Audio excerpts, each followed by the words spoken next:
Welcome back from the break. In our In Focus segment today, we will celebrate the achievements of Kelvin Tamakloe, a valedictorian of the College of Engineering at the Kwame Nkrumah University of Science and Technology. It's time for the In Focus segment, and on this platform we take time to celebrate the achievements and contributions made by individuals and organizations to the educational sector. Well, today I have here with me a brilliant student, and he came out as a valedictorian from the Kwame Nkrumah University with a CWA of 84.72. Let me say that again. 84.72. And while in the university, he gathered for himself about 10 awards, maybe more. You're interested, right? So we are going to take time to delve into a conversation with him to know all about his educational background, if he faced any challenges, how he was able to maneuver his way, and every other thing. I'm sure that will inspire you. So stay tuned with me, Anita Yayagbeku, as we delve into this conversation.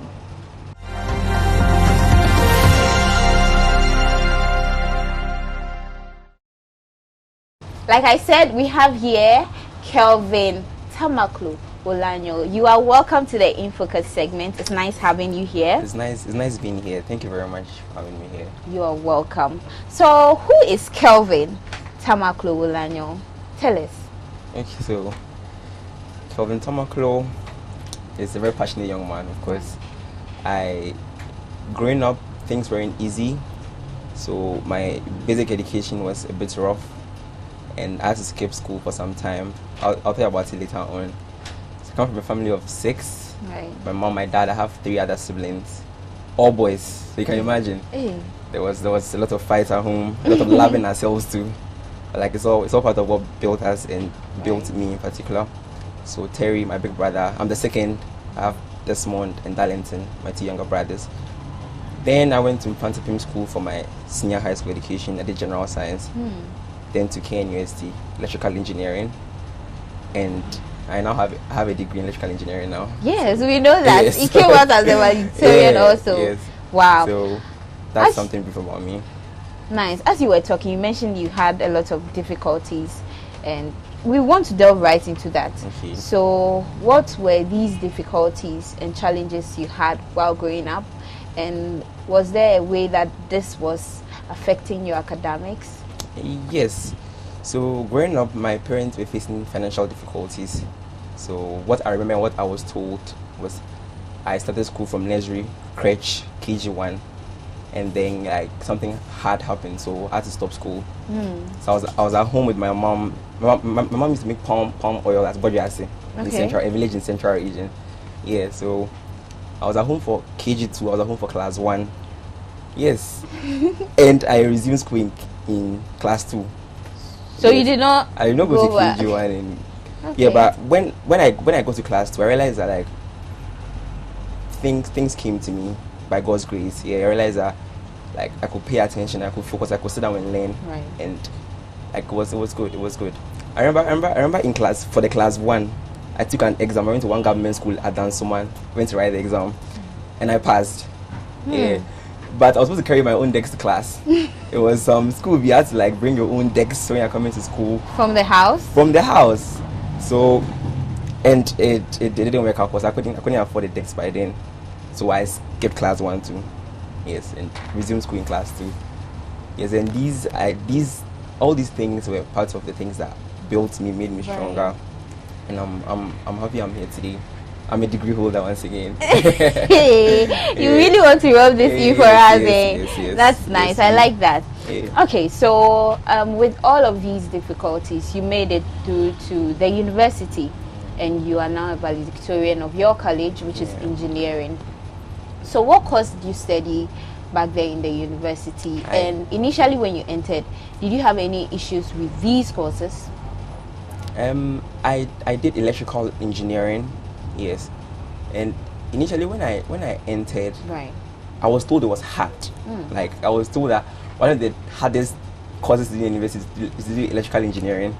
So, like I was prepared for it, in a way, but you're almost never too prepared for anything, right? Like it's still hard. Yeah, but my first semester, because I knew it was hard, I put in effort.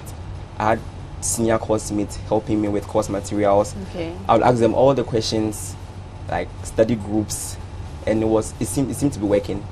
Yeah, so in the first semester, the first year, things were hard, but then like I was braced for it. It's like, fine, it's hard, let's do it, something like that. Yeah, and it was working. It was working. When you say it was working, was it because of the groups that you associated yourself with, which is having group studies, having senior colleagues that you were looking up to, or? Yeah, all those factors played significant roles, right? So, for example, one style of learning that I adopted, which I could share with everyone, is I do spaced repetitive studies, and this is what it means, right? Okay. It means we all know 1 + 1 is 2. I learn it today, right? Tomorrow, the day after tomorrow, I'll learn the same thing again. 1 + 1 is 2, and I'll learn it again, and I'll learn it again. So if you take my lecture and you realize that it's almost like I solve the same examples over and over again. Yes, but one trick here, and which if you don't take care, it could affect you, is that once you get used to solving the question, at some point it becomes more of a flow for you.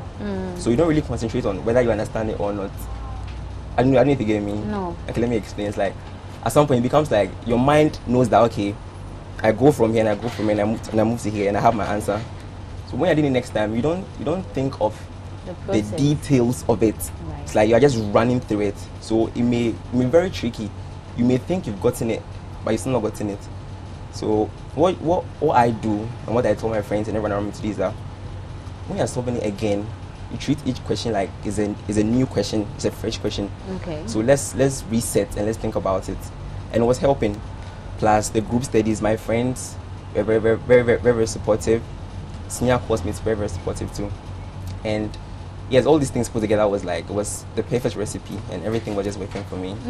Perfect recipe. Perfect recipe. Yes. Okay, so you've just mentioned a technique that you used to follow or you used to learn. You said repetitively you were doing the same thing, but as you go on from level 100 to 200, you do a different course. Yeah. And then sometimes these courses come in sections, different sections. So how were you able to manage the time to be able to learn what you've already learned and add new things to it? Yeah. Okay. So, of course, as you go higher, it gets really tough. Right. Like in electrical engineering KNUST, third year is like it's really hard. It's difficult, right? So, but you'd have to put yourself together, right? Because one, I know that I can't do the things in second year if I've forgotten the things in first year, right? And as it progresses. So, in as much as you're in a new semester, you're trying to like do well in that semester.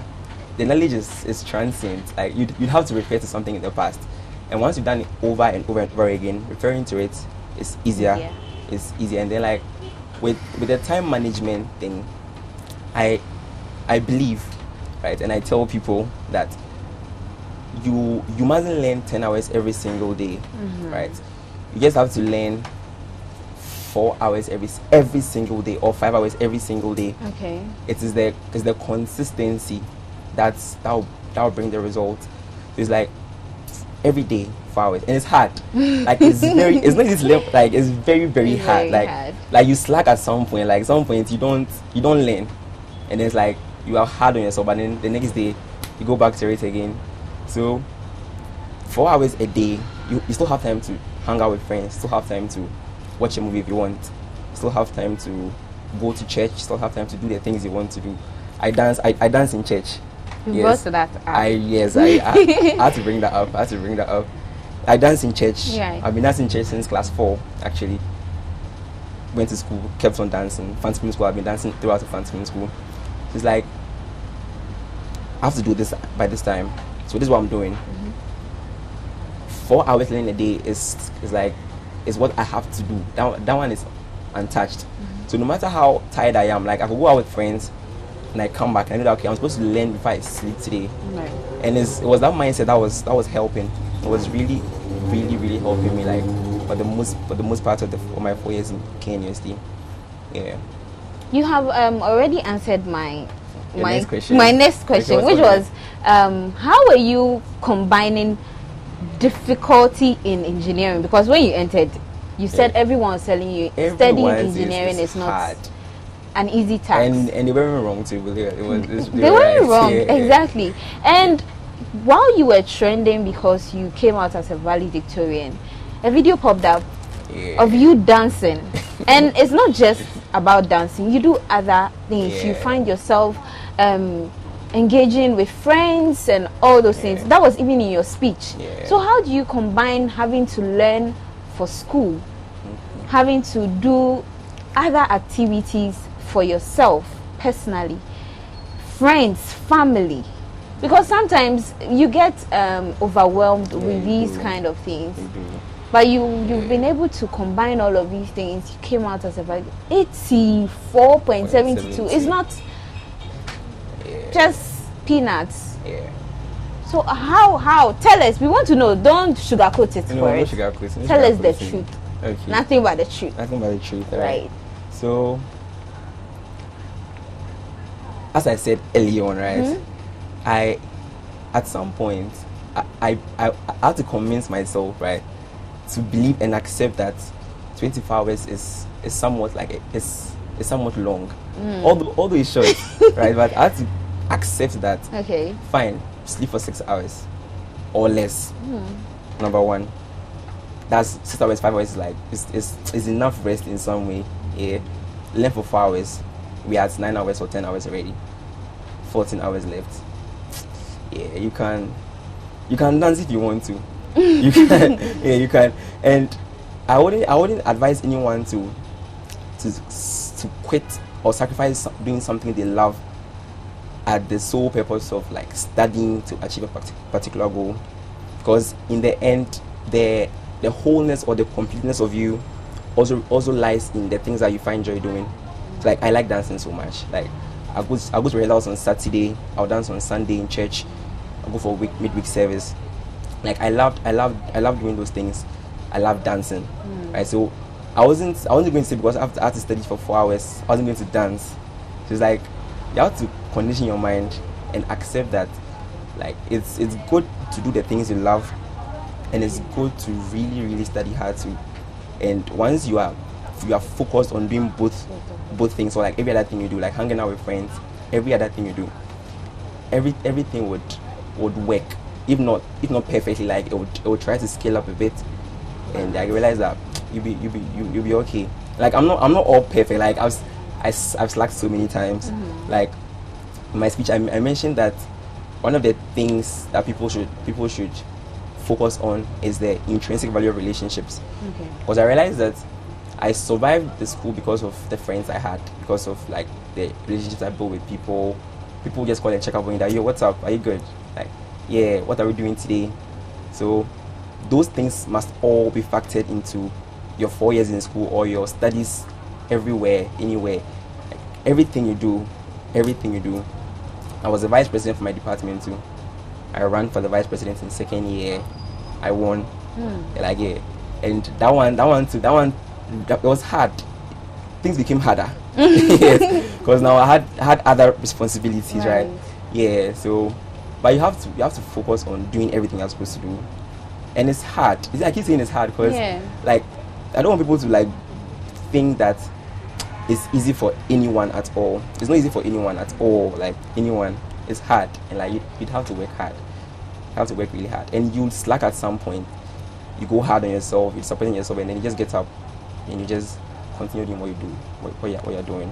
You saying that your friends are like a big part of the fact that you even made it in the university means that you associated yourself with good friends. Yeah. And then these people were people who were contributing positively to your life. How would someone differentiate between somebody who is going to impact positively in their lives and someone who is not going to? Because when you enter the university, you meet all sorts of people. True. How were you able to pick those good friends? Yes, that's true. Right.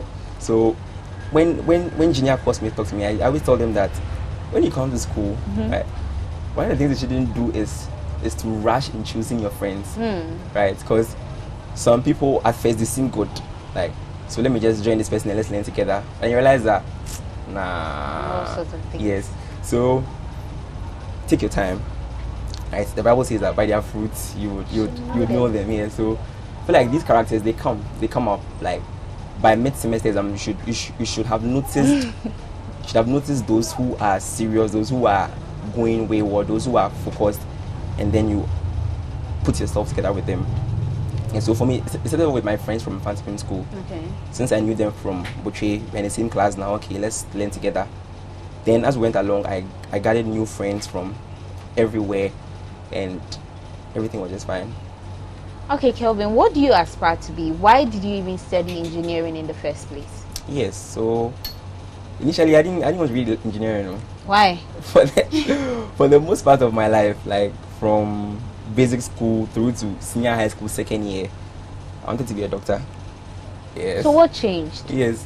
In my third year, I sat down one day and I asked myself, why?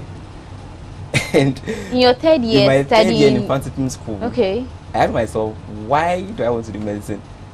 And the only reason I could pinpoint was because people kept on saying, oh, you are smart, so you'll be a doctor. Because people kept saying you're a doctor. Yes. Or you'll be a doctor. Exactly. So I couldn't pinpoint any other reason why I wanted to do it. I was like, okay, sure. What other options do I have?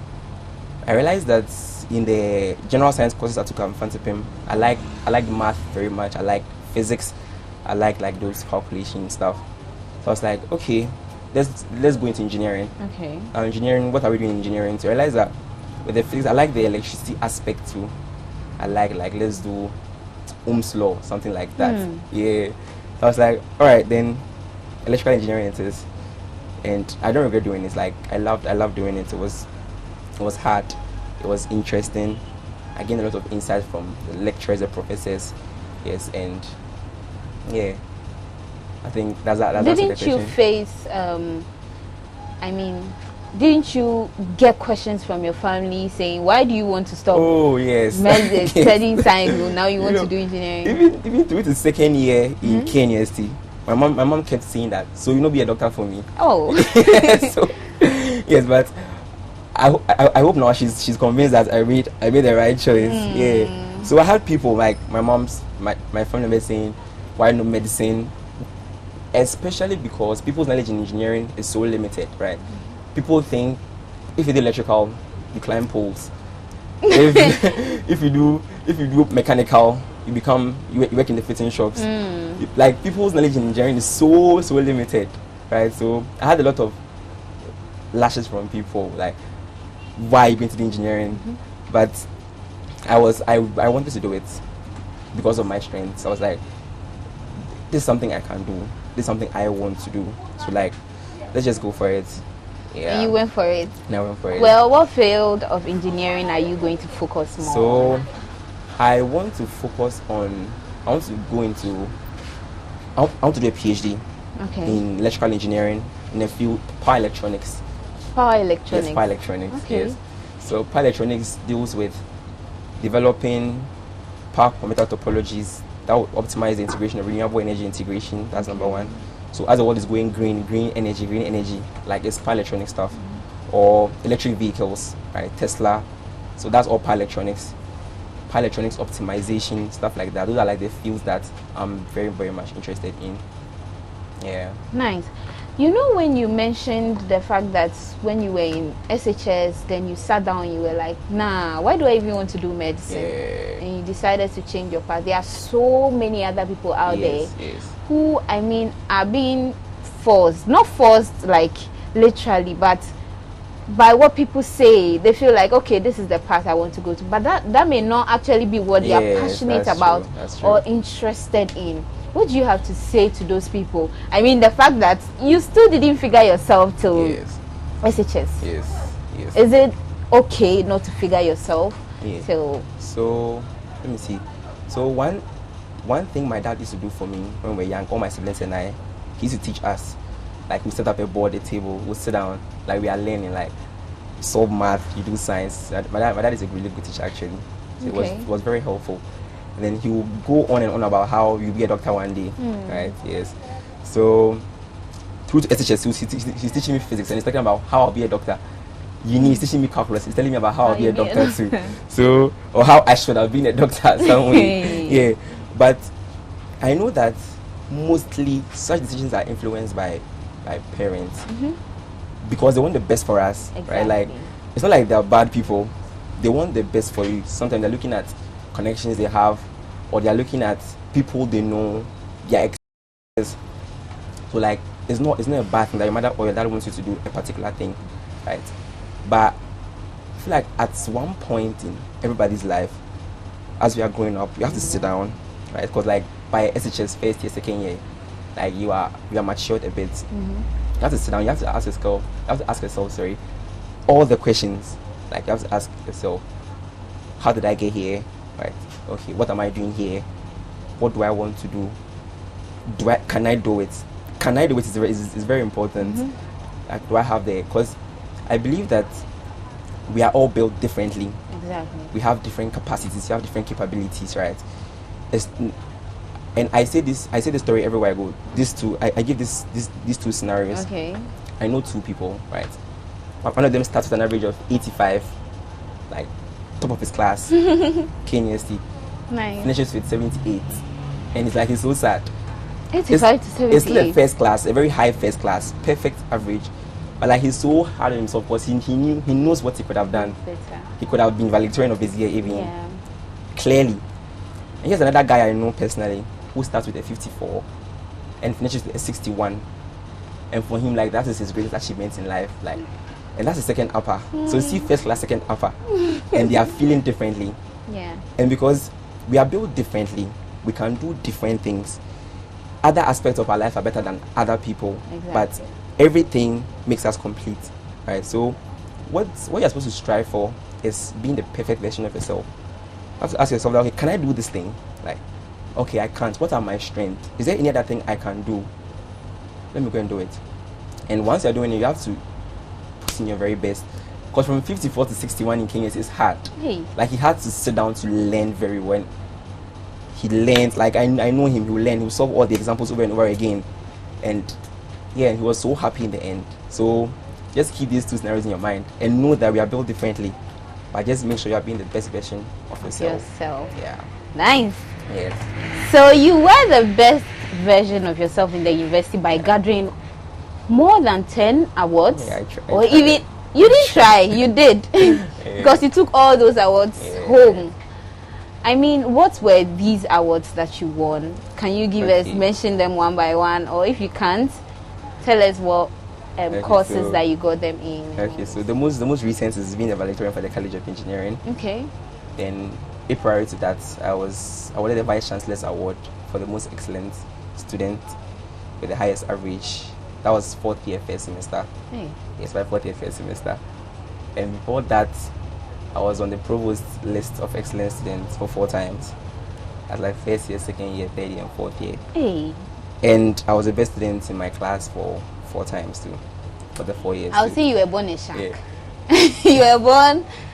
It's good.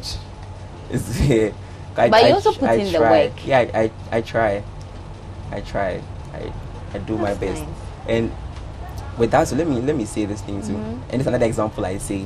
My friends and I say this example, right? Okay. I told them that in everything you do, right, make sure that in the 11th second you have no regrets. Let me explain. Okay. Say you see your results, right? For the first 10 seconds, you're looking at your results. A, B, C, A, B, C, A, B, C. Right, okay. In the 11th second, you should make sure that you have no regrets. And this no regret should not come from the fact that you had 100 or you had a 90. But it should come up from the fact that you did your very best. And there was nothing you could have done that could have changed the mark you got. Yes, and that was one thing that I always had at the back of my mind.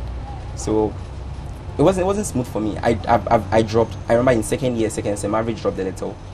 In final year, second sem, I dropped again. Yes. So like I've had instances where I've also dropped, right? But by God's grace or because of what I believe, I don't regret any of those drops. Okay. Because I believe that in those times, so I still did my very best.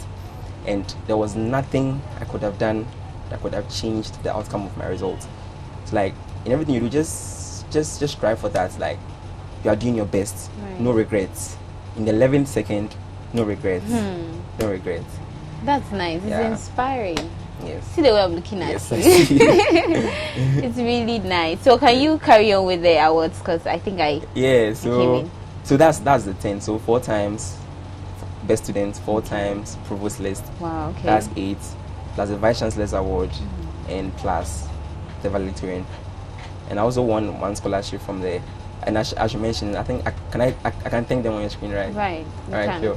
So from the Association of Energy Engineers, as I said, things are a bit hard sometimes. I remember in second year, my mom makes Tom Brown.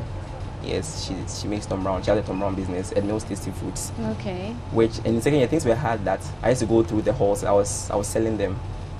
Sometimes I'll go to Katanga. The girls are Katanga attitude. Sometimes I'll go to Queens to sell the Tom Brown. People like acting some way, and like I go around through all the halls. I was sell the Tom Brown, and then you have to come back to learn. Wow. And you have to work very, very hard in that semester too.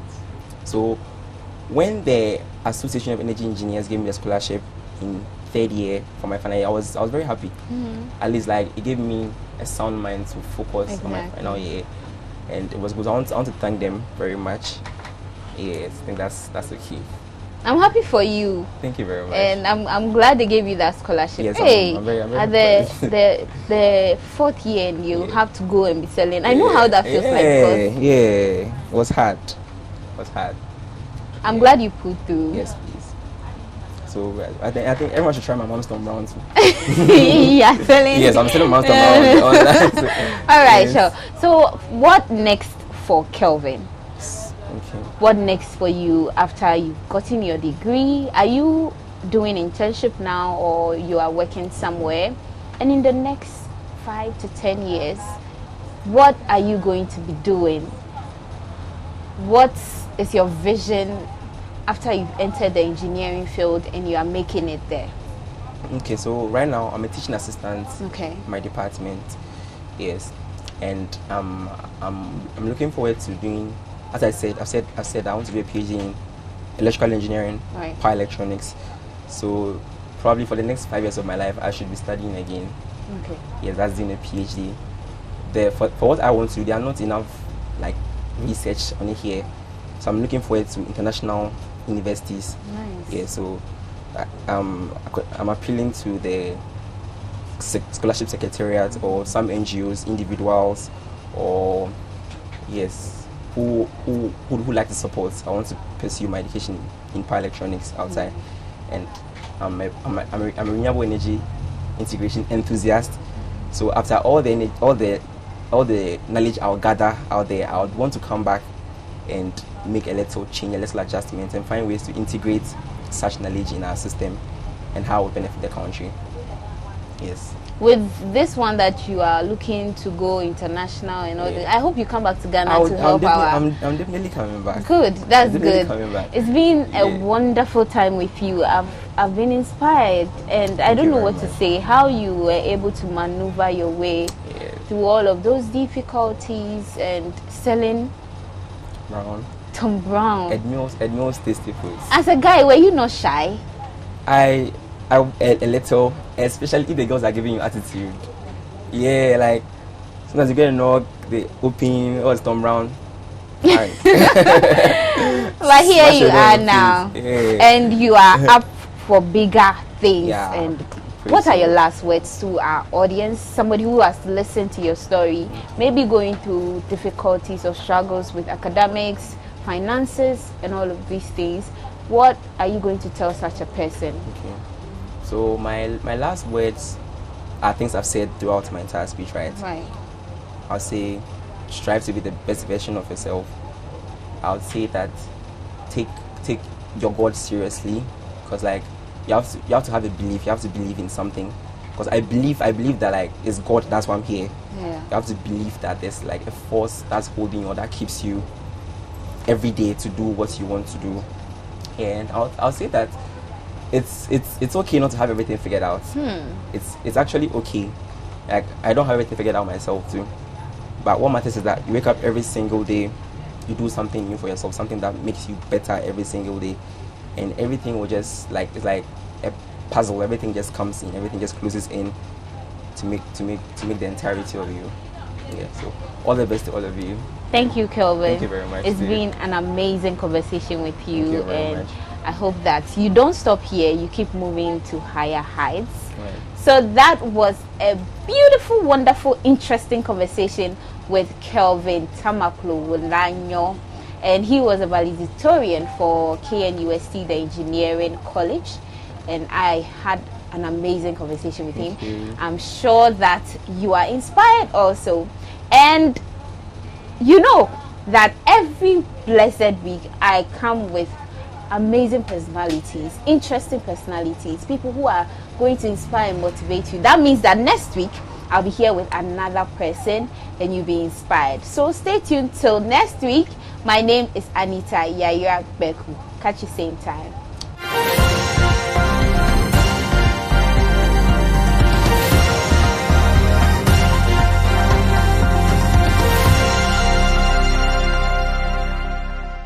Now to this week on the Career Trail. This week on the Career Trail, who is our guest? She is happily married with 3 gorgeous children. She is a product of Ebugis. She is a multi-passionate entrepreneur occupying the seat of a director at Deco Zone and AF Electricals. She believes so strongly that a well-decorated space can positively enhance one's lifestyle. Hence, a passionate zeal about interior decor. Our guest for this week's episode of The Career Trail is Anita Okorie. You sit on social media from morning till evening, and your mom sells at the shop and gives you some of that money. Meanwhile, this same social media platform that you're sitting on is being used by people to make multi-millions. Don't miss this week's edition of The Career Trail because I'll be on your screens. It's this Saturday and at 4 p.m. exactly, exclusively on the Joy Learning TV. Joy Learning, keep learning. Do you have anyone you want to celebrate in this month of December? Send details to Joy Learning and let us wish that special person for you. It's time to wish your loved ones well on that special occasion. Is it the birthday or anniversary of your child, friend, classmate, your schoolmate, your teacher, or non-teaching staff of your school? The all-new JL Birthday Wish by Ghana's #1 educational TV channel hits your regular classroom screen. And as usual, it is time for Jack to play and have fun. It has been made easy for you, and this is how. Send a picture of your loved ones. Add their names, school, and location, and a heartwarming birthday message. And finally, follow us on official Joy Learning TV on Instagram, like the JL Birthday Wish post and tag 5 friends. Send it to our WhatsApp line 0247 108 738. And voila! Your birthday wish will be aired on Joy Learning TV and all our social media platforms. Learning is made fun with the JL Birthday Wish. Joy Learning. Keep learning. This is where we draw the curtain on the Edu News 360. My name is Anita Yaya Beku. Catch you same time next week.